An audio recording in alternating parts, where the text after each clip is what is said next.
keep on coming back. I ain't mad at it. Thank you so much. I appreciate y'all. So today's video is going to be about tips that I feel will help land you in the best position possible to increase your chances of landing a utilization management role. Okay. So this is a combination of just, personality traits that I feel a person possesses that is best suited for this type of position, as well as, interviewing tips, resume tips, etc. So come on in, let's talk about it. Okay. So the first thing I would suggest or recommend, if you have not already, is to move around. Move around, okay? I know oftentimes, and especially maybe back in the day, people tell you that, you should pretty much plant yourself wherever you are going to be and just stay put, okay? And that will be great if you feel like you are in a position and performing a role that you could see yourself doing for the long haul through to retirement. Wonderful. Stay put. I am by no means speaking to you. But if you are someone looking to get into specifically utilization review or utilization management, I would highly recommend that you move around. Now, that's not to say job hop every 3 months or so, but I think about a good 2-3 years here and there would do you well. Perhaps you could just maybe take on a float role in your current facility that exposes you to different specialties while you're still, you're still on payroll with the same company for X amount of years. However, you've been around the block and been able to see things, okay? That's going to account for a lot when you are up for consideration for these types of positions, because utilization management oftentimes, it's not always the case, but oftentimes is not specialty specific, which means you got to kind of know a little bit about a lot to be successful in this type of a role.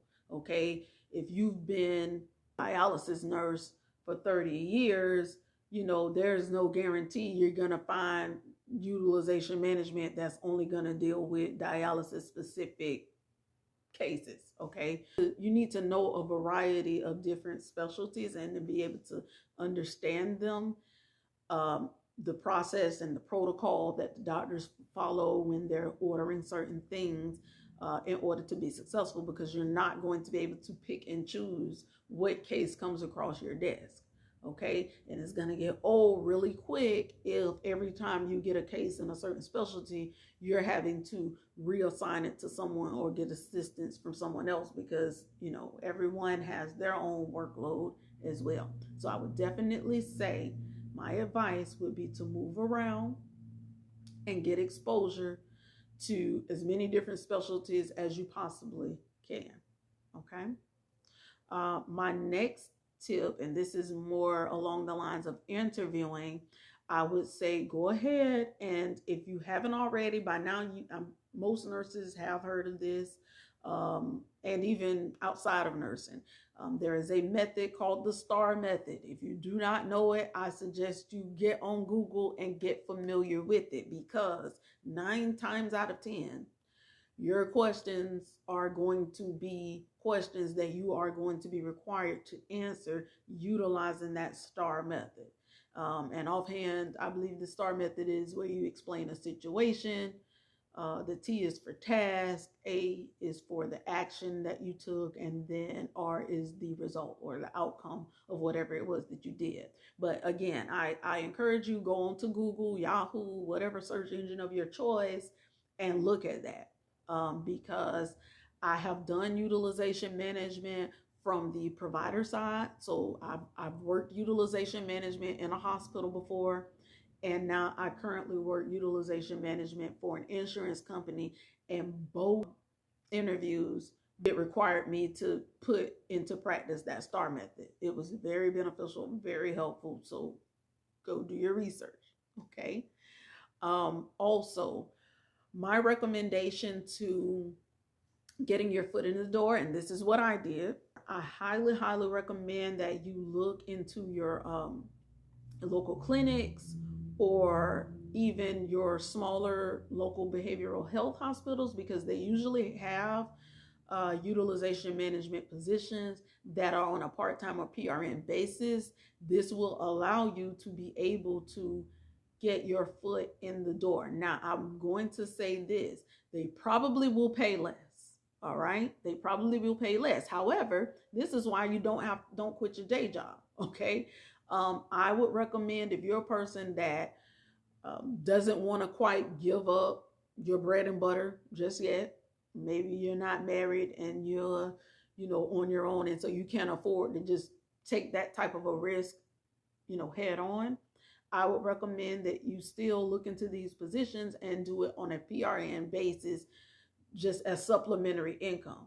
You know, even if you just did it 4 hours every weekend or whatever, what that's going to do is, one, is going to allow you to say that you've held this position.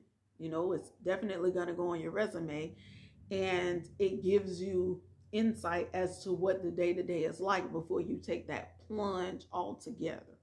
Okay, so I would highly recommend that you look into getting in that way. Again, the pay is generally going to be less, so unless you are willing to take a pay cut or in a position where you can to get that experience for about a year or two and then move on, I suggest that you do it on a PRN part-time basis. But usually that's the best place to start. It's where I started.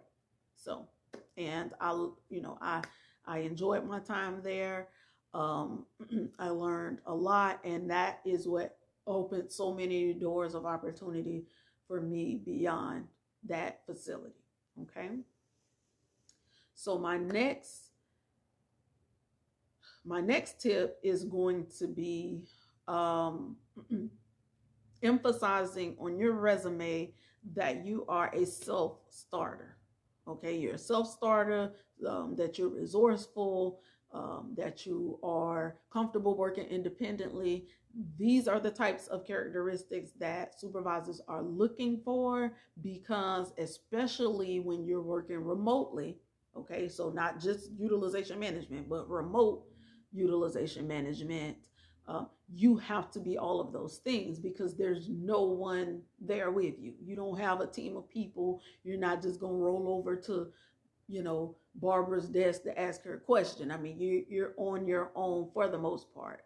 Generally, they do have hotlines internally that you can call if you just really need assistance with interpreting a guideline, or you might be able to maybe ping a coworker or a supervisor through instant messenger, through a chat or whatever. However, their availability may not be immediate. You don't know what it is that they have going on, or meetings or whatever. And so they might not be able to get to you right away, but you still have work that you need to perform.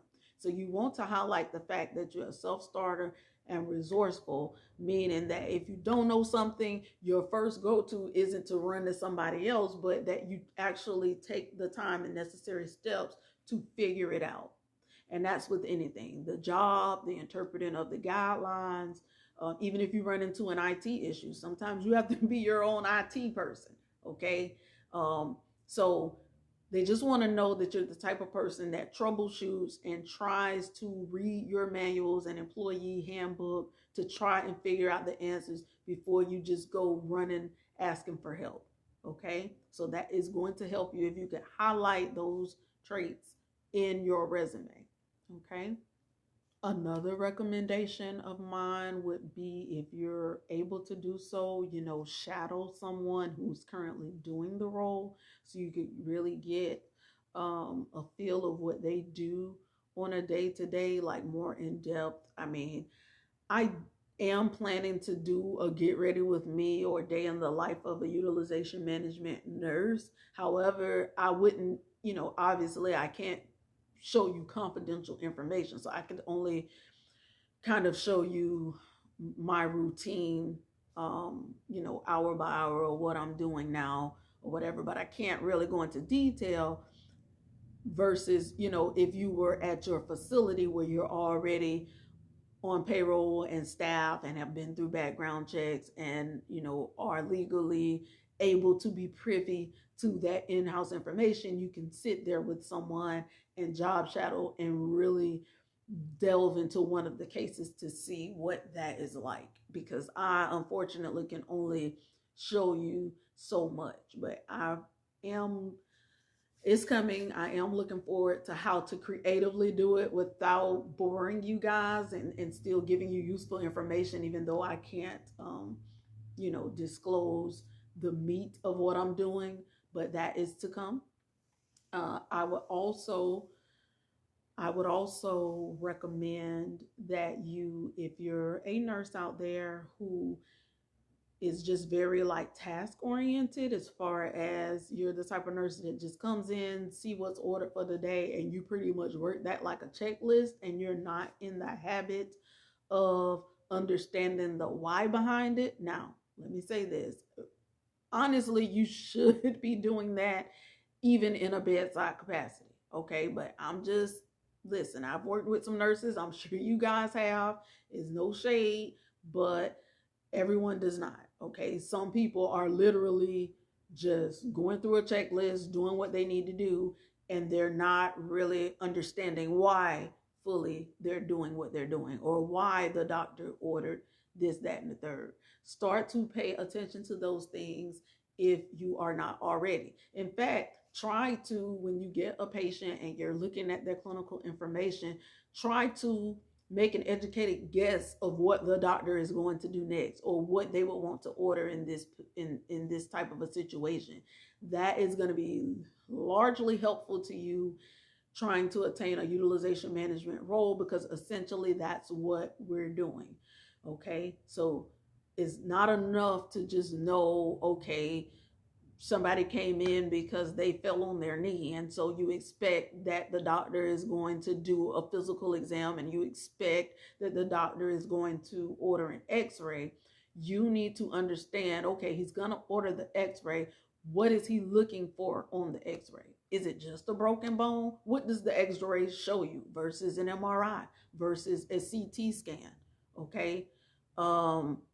These MRIs that are being completed, with and without contrast, why and when are those most useful? When do you notice that the doctor is ordering that versus not ordering it?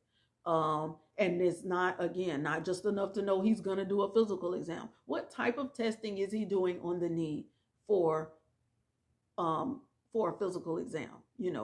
What is a McMurray's test?